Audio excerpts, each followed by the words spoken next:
بسم اللہ الرحمن الرحیم۔ السلام علیکم، آپ سب کیسے ہیں؟ امید ہے خیریت سے ہوں گے۔ بہت وقت کے بعد مجھے بلاگ کرنے کا وقت ملا ہے، خاص طور پہ تب جب بہت ساری خبریں جمع ہو چکی ہیں، مگر اس میں میرے حساب سے سب سے اہم خبر ہے PTM، پشتون تحفظ موومنٹ۔ وہ پارٹی جو ایک ڈرامے کی بنیاد پر عمل میں آئی، اب ایک ڈرامے کی بنیاد پر ہی وہ ختم ہوئی، اس کے اوپر پاکستان میں پابندی لگی، اس کو پروسکرائبڈ آرگنائزیشن ڈکلیئر کر دیا گیا ہے پاکستانی حکومت کی جانب سے۔ میرا خیال ہے دیر آئے درست آئے، مگر اس کے اندر کچھ حقائق جان لیتے ہیں۔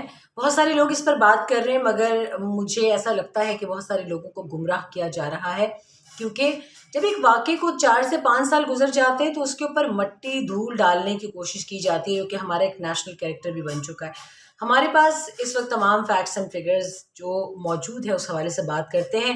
PTM کی بنیاد اس وقت رکھی گئی جب کراچی میں ایک واقعہ پیش آیا، جس میں ایک نوجوان پولیس کے جعلی مقابلے میں اس وقت ایک پولیس والے راؤ انوار کے ہاتھوں قتل ہوا۔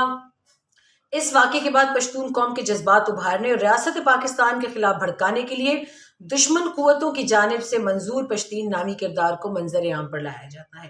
اس کا مقصد پشتونوں کے ذہنوں میں ریاست کے لیے نفرت پیدا کرنا تھا اور ہے، اور اس میں کوئی شک نہیں ہے۔ اس کا تمام تر مقصد پشتونوں کے ذہنوں میں ریاست کے لیے نفرت پیدا کرنے کے علاوہ اپنے مقاصد کو پورا کرنے کے لیے محب وطن سادہ لوگ پشتونوں کو ورغلانا ہے، ریاست پاکستان اور پاک افواج کے لیے جھوٹا اور منفی پروپیگنڈا کرنا ہے۔ جس نوجوان کے قتل کے لیے پشتونوں کی اس تحریک نے جنم لیا تھا، ان مقاصد کو پیچھے چھوڑ کر منظور پشتین نے اس کو اپنے مقاصد کے لیے استعمال کرنا شروع کیا۔ یعنی اگر پشتو میں کہوں نو آغا کارونا چالا پارے دا پارٹی چوا آغای جوڑا کڑے وا آغای پرے خوست او بل کارونا شروع کڑا۔ اس وقت کے حکمران جو نوجوان کے قتل میں ملوث تھے، بعد میں انہی کے ساتھ اتحاد کیا، مطلب ان کا الزام پاکستان پیپلز پارٹی پہ تھا کہ پاکستان پیپلز پارٹی نے راؤ انوار کو نقیب اللہ محسود کا قتل کرنے کے لیے کہا تھا، اور جب اپنا مقصد آیا تو اسی بلاول زرداری، اسی آصف زرداری کے ساتھ بیٹھ کے اتحاد بھی کیا۔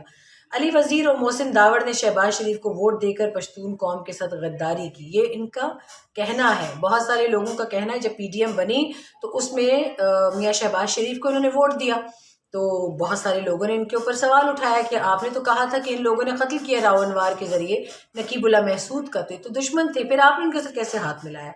افغانستان کا جھنڈا لہرانے والے، پاکستان کے مخالف نعرے لگانے والے، پاکستان میں انتشار پھیلانے والوں کے خلاف ریاست کا فیصلہ بالکل درست ہے۔ ایسی ملک دشمن تنظیموں پر نہ صرف پابندی بلکہ ان کے خلاف بھرپور کارروائی کرنی چاہیے۔ 11 اکتوبر کو ہونے والا جرگہ بھی آئین و قانون کے خلاف ہے، حکومت پاکستان اس کے خلاف بھی بھرپور ایکشن لے۔ ابھی یہ اس تمام تر حقائق کو آپ سنتے جائیے، اس میں ایک لمبی داستان ہے، اور منظور پشتین کا افغانستان میں ان تمام تر لوگوں کے ساتھ الحاق، ان تمام لوگوں کے ساتھ کاروائیاں جو بالکل اوپنلی پاکستان کے خلاف نعرے لگاتے تھے، وہ بھی کسی سے ڈھکے چھپے نہیں ہیں۔ اب جو انہوں نے یہ جرگہ بلایا، اس کی ایک باریک واردات آپ چیک کریں کہ جرگے میں ان لوگوں نے پہلے یہ کہا کہ صرف پشتونوں کو اکٹھا کرنے کا ایک بہانہ ہے اور کچھ نہیں، مگر ساتھ ہی انہوں نے ایک پیرلل عدالت لگانے کا کہہ دیا کہ یہ آئینی ایک عدالت لگے گی۔ کچھ سیاسی یتیم اور بے سہارا سیاسی جماعتیں بھی اس انتشار کا حصہ بن کر پشتون قوم کو استعمال کرنا چاہتی ہیں۔ یہ پاکستان کے ساتھ ساتھ پشتون قوم کے بھی دشمن ہیں، محب وطن پشتون انہیں تسلیم نہیں کرتے، بالکل ایسا ہی ہے۔ فوج کو ڈالروں کے تانے دینے والی گلالے اسماعیل خود امریکہ میں سیاسی پناہ کی درخواست کیے ہوئے ہیں۔ منظور پشتین اپنے جلسوں میں افغانستان کا جھنڈا لہراتے ہیں، اور جھنڈا بھی وہ جو اشرف غنی کی حکومت کا ہے، یعنی 3 رنگ کا، وہ جو بلیک، ریڈ اور گرین ہے۔ میرا خیال ہے طالبان کا یا اسلامک ایمریٹ آف افغانستان یا انٹرم گورنمنٹ آف افغانستان جس کو کہیں، ان کا جھنڈا جو ہے وہ سفید رنگ کا ہے، اس کے اوپر کلمہ لکھا ہوا ہے۔ اس سے صاف نظر آتا ہے کہ منظور پشتین کے پیچھے کون سی قوتیں ہیں، اور وہ قوتیں پاکستان کو کس طرح توڑنا چاہتی ہیں، مگر ان کا یہ خواب کبھی بھی شرمندہ تعبیر نہیں ہوگا۔ اس جرگے کا مقصد صرف اور صرف پاکستان اور خیبر پختونخوا میں افراتفری پھیلانی تھی، پختونوں کو پاکستان کے مخالف کرنا تھا، لیکن پختون ایک باشعور قوم ہے، شاید یہ منظور پشتین کو بھول گیا تھا۔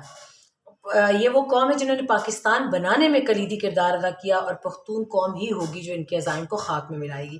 اس کے بعد پشتون تحفظ موومنٹ کے اوپر جب پابندی لگتی ہے تو خیبر پختونخوا حکومت کے ترجمان بیرسٹر سیف کا اس کالعدم تنظیم PTM اور ان کے ہونے والے خیبر کے جو ان کا وہ جرگہ تھا، نام نہاد جرگہ، اس پر ایک بیان آیا، وہ آپ کو سنا۔